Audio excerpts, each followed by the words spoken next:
assunto muito grave. Teve em alta em todo 2020, provavelmente vai ser uma pauta em alta também em 2021, que é a violência contra a mulher, especificamente a violência doméstica. O Brasil, em 2013, ele foi considerado pelo OMS o quinto país onde mais se mata mulher no mundo. 30% desses crimes ocorreram dentro da casa. Aproximadamente a cada 6 horas e 30 minutos, uma mulher é morta no Brasil dentro do seu próprio lar. E uma a cada 5 mulheres alega que já sofreu algum tipo de violência doméstica. Para a realidade que a gente vive, para o ano que a gente vive, pleno 2021, a gente ainda tem uma altíssima proporção de mulheres que sofrem violência doméstica. E aí a gente acaba pensando, será que não tem nenhuma lei, nenhuma proteção para a mulher que previna ou que vise diminuir esses casos? E sim, a resposta é sim, tem. A famosa Lei Maria da Penha, que foi colocada em 2006 e aprovada, e foi um marco realmente na luta contra a violência doméstica. Mas, apesar dessa lei, além de punir agressores, aumentar a consciência da população, e proteger as vítimas, as mulheres da violência doméstica, ela não foi tão eficaz, porque a violência doméstica continua em alta, e a gente tem que entender por quê, Por que a Lei Maria da Penha, apesar de ter trazido uma série de benefícios com a sua instituição, a gente ainda tem um sério problema de violência doméstica no Brasil. A gente pode pensar o seguinte: o Brasil é um país violento. Seria lógico que também a violência contra a mulher seja alta, já que a gente vive numa realidade como país, como um país violento. Mas a gente tem que entender alguns detalhes dessa violência contra a mulher para poder combatê-la. Como, por exemplo, o mapa da violência, foi uma fonte que eu peguei, é de 2015. Aponta que as agressões acometidas por pessoas que conhecem, as vítimas, conhecidos no caso, preponderavam sobre as vítimas femininas e agressores desconhecidos sobre as vítimas masculinas. A residência é o local de maior ocorrência de violência não letal para ambos os sexos, mas é significativamente superior para as mulheres, 70% contra quase 50% dos homens.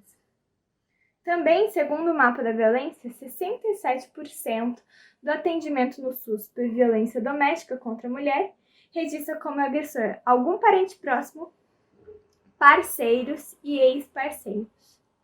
Se a gente focar em homicídio atribuído à violência contra a mulher, dos 4.762 assassinatos de mulheres registrados em 2013 pelo Sistema de Informação de Mortalidade, 50,3% do total foram perpetrados por um familiar da vítima. 1.583 dessas mulheres, que eu já disse, foram mortas pelo parceiro ou ex-parceiro. Isso representa 33,2% do total de homicídios femininos nesse ano. Ou seja, 4 mortes diárias de mulheres que morreram na mão de algum familiar, de algum parceiro. Mas então, depois de analisar esses dados, a gente acaba pensando o que a Lei Maria da Penha trouxe de benefício significativo na violência contra a mulher.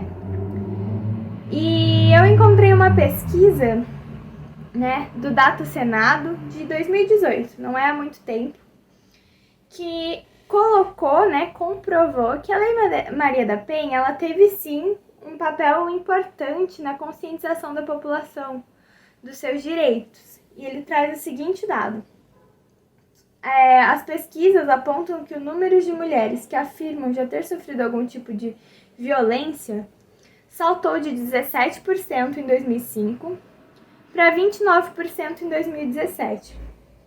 Isso significa o quê? Que aumentou a violência? Não necessariamente.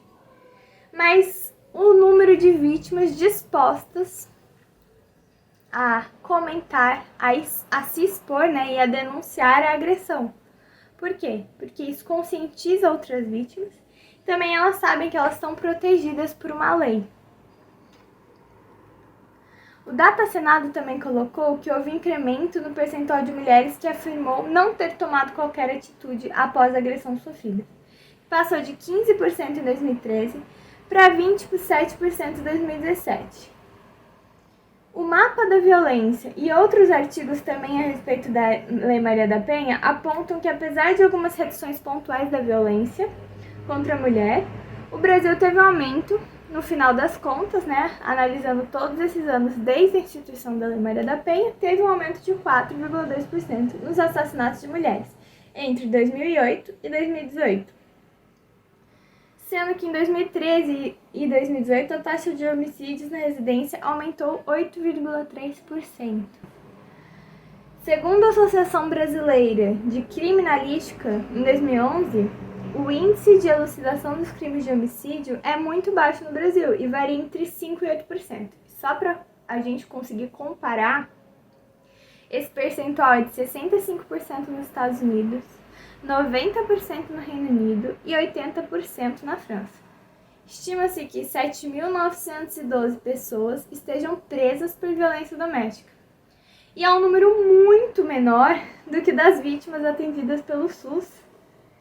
Em 2014, tivemos 85 mil meninas e mulheres agredidas por pais, parceiros e ex-parceiros, filhos e irmãos, mas só 7,4% dos agressores domésticos acusados de cometerem alguma violência relativamente séria contra as vítimas foram condenados ou estão esperando julgamento, o que não significa que eles serão condenados, ou seja, é um número muito baixo. Enquanto eu estava pesquisando sobre esse assunto, que realmente me toca muito, a gente acaba notando que, apesar da gente ter uma das leis mais completas para proteger a mulher, a gente não está conseguindo que essa lei seja colocada em prática de forma eficiente.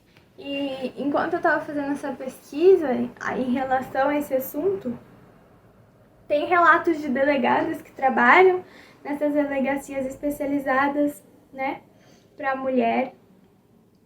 Elas alegam que as mulheres elas ainda sentem vulnerabilidade, que apenas tem um papel, que isso não vai protegê-las do agressor. Então, apesar de a gente ter leis completas, a gente tem um hiato enorme entre o que está escrito no papel e a sua aplicabilidade. Também há alguns relatos na demora em que o judiciário tem para liberar, por exemplo, uma medida de proteção. Algumas vezes a mulher acaba esperando mais de um mês e se colocando numa vítima, né, uma pessoa que precisa de uma proteção judicial contra alguém, um mês é muito tempo para esperar. Para corrigir essa falha na aplicabilidade e sentimento de vulnerabilidade que a mulher tem, foram criadas as Rondas Maria da Penha, onde policiais eles fazem ronda pelas residências das mulheres que estão sob medida de proteção. E apesar de não ter nenhum dado estatístico, pelo menos eu não achei nenhum, as pessoas, né, pelos relatos que vi de algumas pesquisas também, existe um sentimento de que, apesar de não ter nenhuma estatística confirmada, é eficaz. A pessoa pelo menos se sente segura e traz algum benefício à vítima. Outra questão que eu já comentei aqui é o tempo entre o pedido e a concessão da medida protetiva.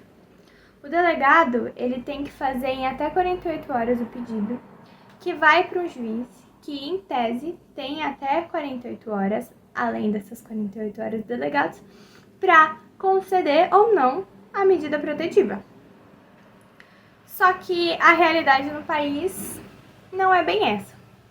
Em algumas cidades não existe vara especializada e acaba que esse pedido vai para outras varas, civis, criminais, e aí acaba demorando muito, sendo que a mulher ela precisa de uma medida protetiva contra um agressor que pode tirar a vida dela de forma imediata e acaba demorando 30 dias, 60, 90 dias. Então, isso acaba impedindo a eficiência realmente da medida protetiva, da Lei Maria da Penha.